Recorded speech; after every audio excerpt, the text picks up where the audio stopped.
Cinnamon Latte and Casual Kyo just bouncing drives back and forth. Here comes a Vanguard once again.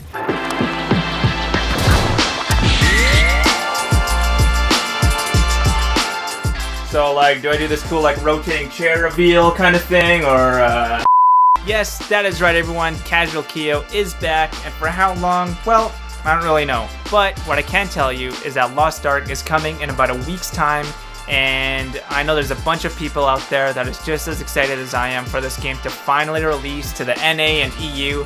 And I'm going to be learning as much as I can about this game alongside with you guys, and I'll be sharing all of that knowledge right here on this YouTube channel. I don't really know what this YouTube channel is going to be about overall. I mean, I really love Lost Ark, so there's going to be a bunch of Lost Ark content, but at the same time, I mean, I also really love anime, I also really love taking photos, and I also really love taking videos, so really this channel is going to be literally anything and everything about me and going on this journey. So if you guys like that kind of stuff and you guys just want to hang out, then make sure you hit that subscribe button. So this past like 4 or 5 months, I've been playing on the Lost Ark Russia servers, and I've mainly just been focusing on PvP, just kind of learning like the mechanics and fundamentals around that system. And this past weekend, we actually had this PvP community Brawl event. It was more like a farewell event for all the people who were playing on the Russian servers while waiting for the NA release.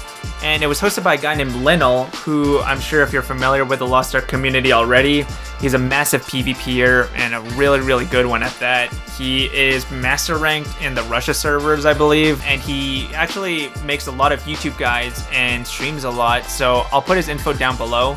But basically, everything that I learned as a foundation came from Linel, and he was actually the guy who was casting and hosting the event, so I was able to actually do a couple of matches during that event that was live streamed on his channel, so super thankful about that. So this video is going to showcase a couple of the matches that I took part in.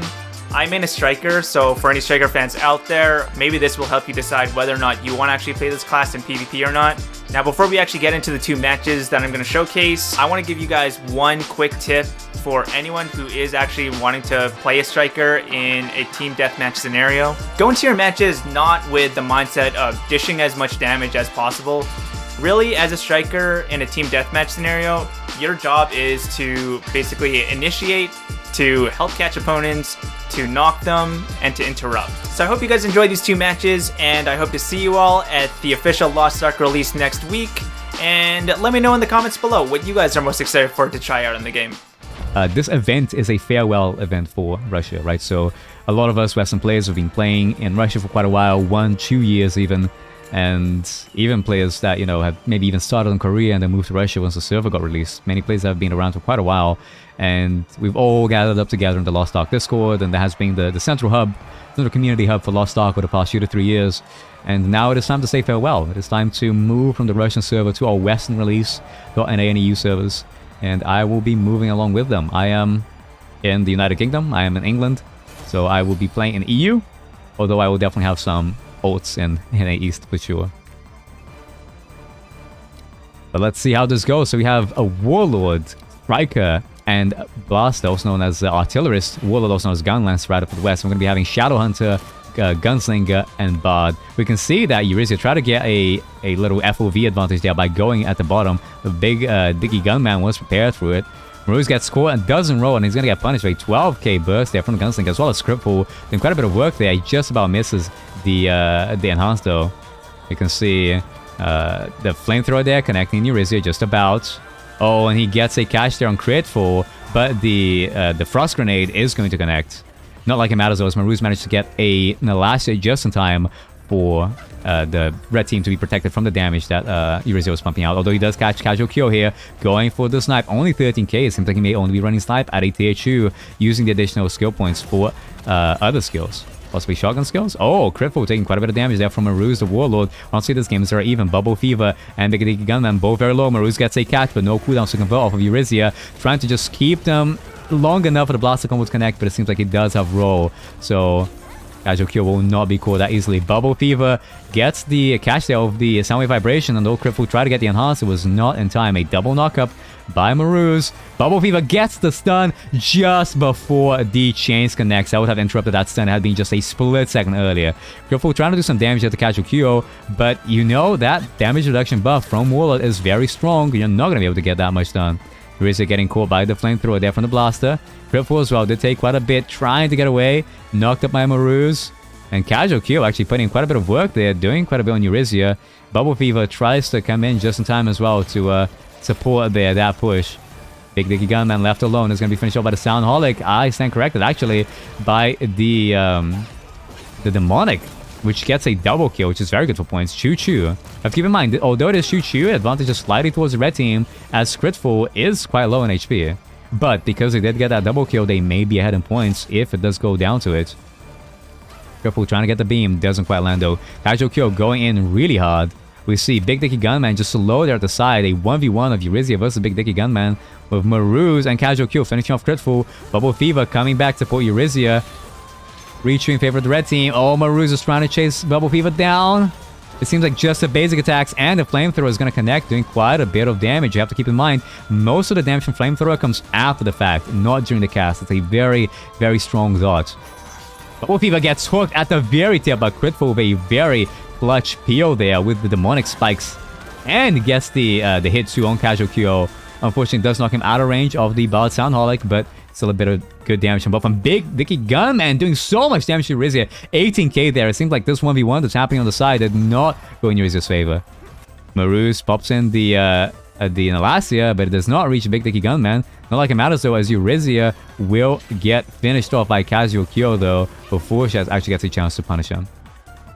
Of a 4-2 here in favor of the red team, but the red team is getting quite low on health. We do see the Blaster Shield. Oh, we saw Eurizia use a Frost Grenade, and it did land, but unfortunately the hard CC resistance was there.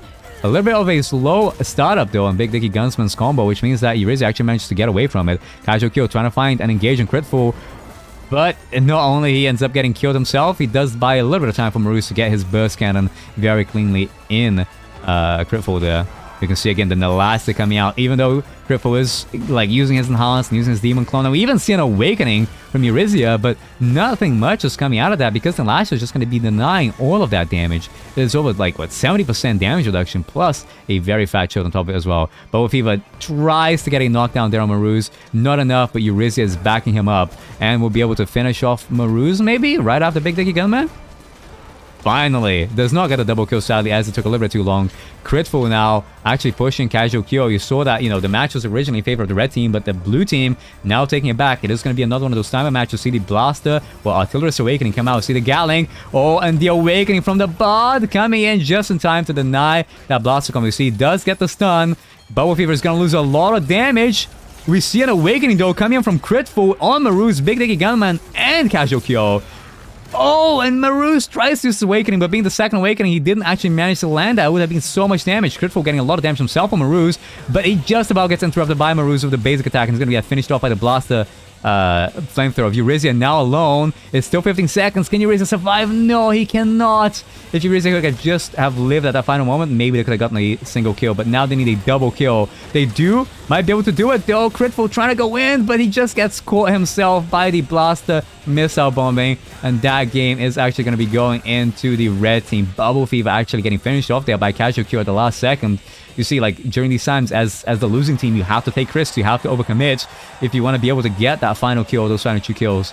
But, well, unfortunately, it was not quite enough. I think this is going to be pretty interesting. I'm going to be putting the Striker and the Battle Master together with the Warlord, and then I'm going to have the more balanced comp here, Berserker, Shadowhunter, and Paladin. So we do have, you know, these are classes that work very well with multiple melees, so pairing them up with each other is actually not a bad idea. 6 melee mid, it is a melee heavy game. And with a 750 cap to agility, the game has become very melee favored. So melee classes have definitely been on the uptake. So who knows, this may be the kind of games you expect to see in ranked Q as we go into E1A. 6 Zerka games, we had that the other day.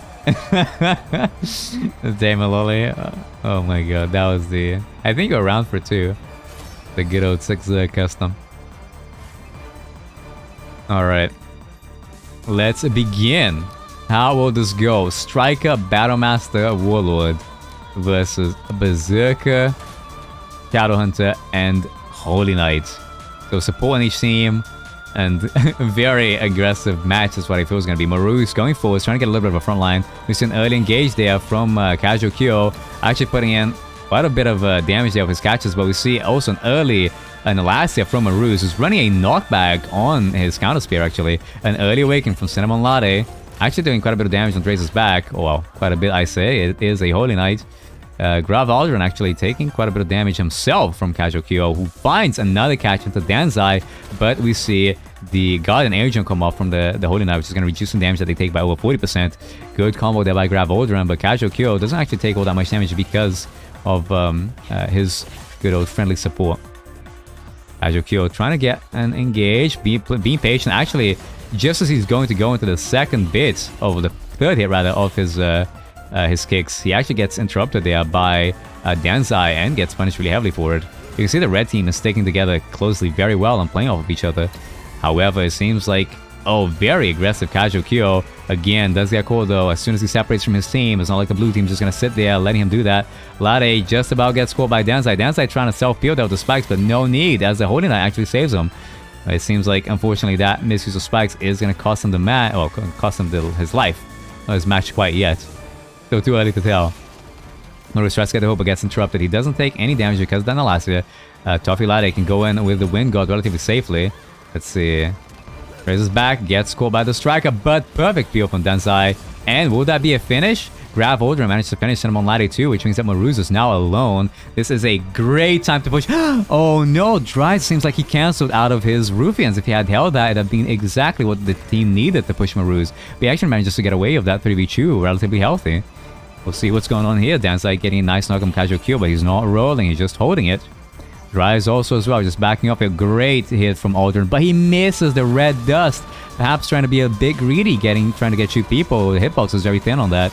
Drives just live loading of his shield, but meanwhile, Grav Aldrin is just going to be finished off by Toffee Laddie's Wind God.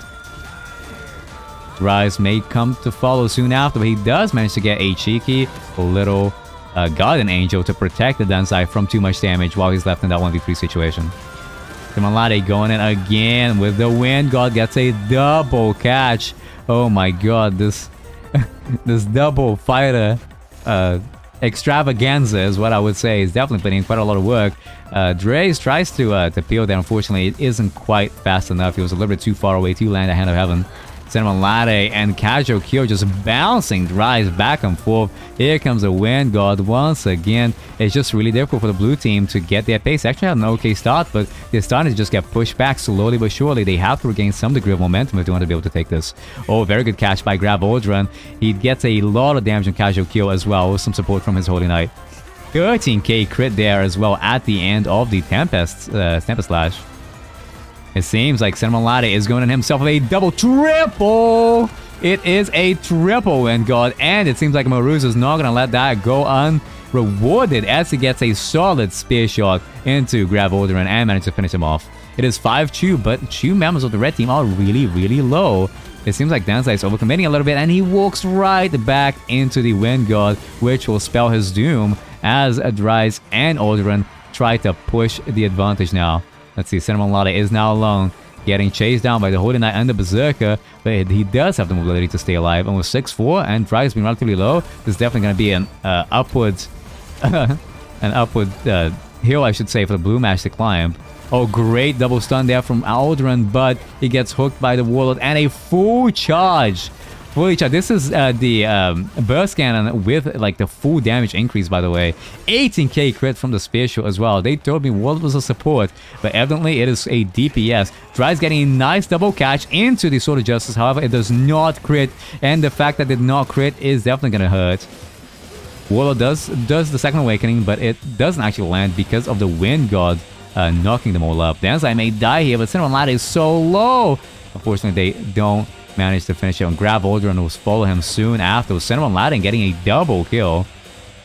You have to keep in mind that Danzai and Dries both still have their awakening. We actually see the awakening here coming in from Dries with only 16 seconds left, perhaps coming in a little bit too late.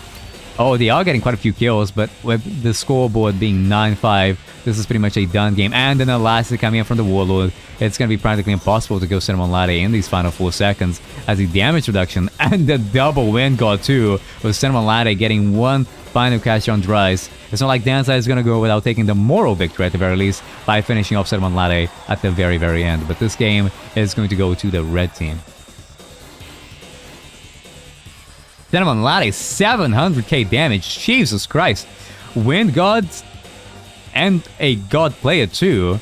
You can see just how much work Battlemaster was putting in that match just with these double, triple Wind Guard catches. And it did let his team convert from it, but it seems like the person that benefited the most from it was Latte himself. There's a reason why I guess Wind Guard was slightly nerfed in Korea. The meme build, not so much of a meme anymore. S tier BM? We're not even in the S tier patch. I guess BM is SSR tier. Once we get that patch now. Oh my god. Let me make the LAO showroom and we're going to be inviting on next up.